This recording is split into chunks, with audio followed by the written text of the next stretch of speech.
সরকারকে বলবো, সরকার যেন প্রতি শহীদের পরিবারকে কমপক্ষে 50 লক্ষ টাকা নগদ অনুদান প্রদান করে। জনবহুল এলাকা থেকে এই প্রশিক্ষণ কেন্দ্রগুলোকে একটা সাগর পাড়ে বিভিন্ন এলাকায় যেখানে মানুষ বিচ্ছিন্ন জনমানুষ থাকে না, এমন এলাকাতে গিয়ে প্রশিক্ষণ কার্যক্রম যেন পরিচালিত হয়।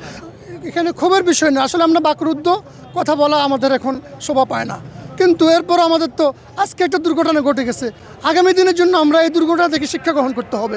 দুর্ঘটনা কেন ঘটলো, এই দুর্ঘটনার পিছনে আমাদের ব্যবস্থাপনার কত ত্রুটি আছে কিনা আমরা তো দেখছি। আমাদের সরকারের অব্যবস্থাপনা অবশ্যই এখানে একটা দায়ী আছে, বড় ধরনের দায়ী। যে জনবহুল এলাকায় কি এই ধরনের বিমান প্রশিক্ষণ কার্যক্রম চলবে, আরও যে সকল বিমান অত্যন্ত অকেজ বলে আমরা এ পর্যন্ত শুনে আসতেছি, এই সমস্ত পুরানো বিমান আর জনবহুল এলাকায় কখনো যেন আমরা এ ধরনের ঘটনা না ঘটে। এই জন্য জনবহুল এলাকা থেকে এই প্রশিক্ষণ কেন্দ্রগুলোকে একটা সাগর পাড়ে বিভিন্ন এলাকায় যেখানে মানুষ বিচ্ছিন্ন জনমানুষ থাকে না, এমন এলাকাতে গিয়ে প্রশিক্ষণ কার্যক্রম যেন পরিচালিত হয়। যারা আজকে শহীদ হয়ে গেছে এরা তো আজকে আল্লাহর জান্নাতে হয়তো পৌঁছে যাবে, ওদেরকে আল্লাহ তাআলা শাহাদাতের উত্তম মর্যাদা দান করুক, ওদেরকে পরিবারগুলোকে আল্লাহ তাআলা উত্তম বিনিময় দান করুন।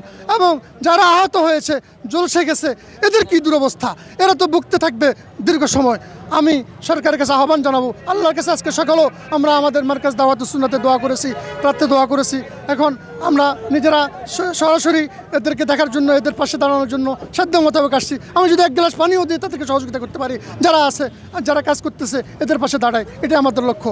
সরকারকে বলবো, সরকার যেন প্রতি শহীদের পরিবারকে কমপক্ষে 50 লক্ষ টাকা নগদ অনুদান প্রদান করে এবং আহত যারা ঝলসে গেছে এদের সুচিকিৎসা সুস্থ না হওয়া পর্যন্ত এবং তাদের পরিবারের যাবতীয় খোঁজখবর তারা যেন রাখে, এটা আমরা আশা করব। কোনো অবস্থাতে জনবহুল এলাকায় এই প্রশিক্ষণ বিমান থাকতে পারবো না, এটাই আমাদের আশা। এবং ব্যর্থতার জন্য অতীতে যারা করেছে ওটা ভুল করেছে, অন্যায় করেছে, অতীত থেকে আমাদের শিক্ষা গ্রহণ করে আগামী দিনের সংশোধনী অবস্থানে যেতে হবে, এটা আমরা কামনা করতেছি, প্রত্যাশা করতেছি। আগামী দিনের বাংলাদেশ একটা নতুন বাংলাদেশ যেন সুন্দরভাবে পরিচালিত হয়। কিন্তু আমরা এখনও কি দেখছি, এই নতুন বাংলাদেশে আমরা দেখতেছি আজকে আমরা ফ্যাসিস্ট আওয়ামী লীগের কথা বলেছি, তাদেরকে এদিক থেকে আমরা অপসারণ করেছি, কিন্তু আজকে ঐক্যমতের নামে যে কাজগুলো হচ্ছে দীর্ঘদিন পর্যন্ত কি বলে ঐক্যমত্য কমিশন নিয়ে আলোচনা চলতেছে, বিভিন্ন রাজনৈতিক দলদেরকে নিয়ে করতেছে, কিন্তু সমাধানে পর্যন্ত কিছুই দেখা যাচ্ছে না, যৌক্তিক কোনো সংস্কারও দেখা যাচ্ছে না। বরং সকলকে মতামতকে উপেক্ষা করে এই মানবতা বিরোধী জাতিসংঘ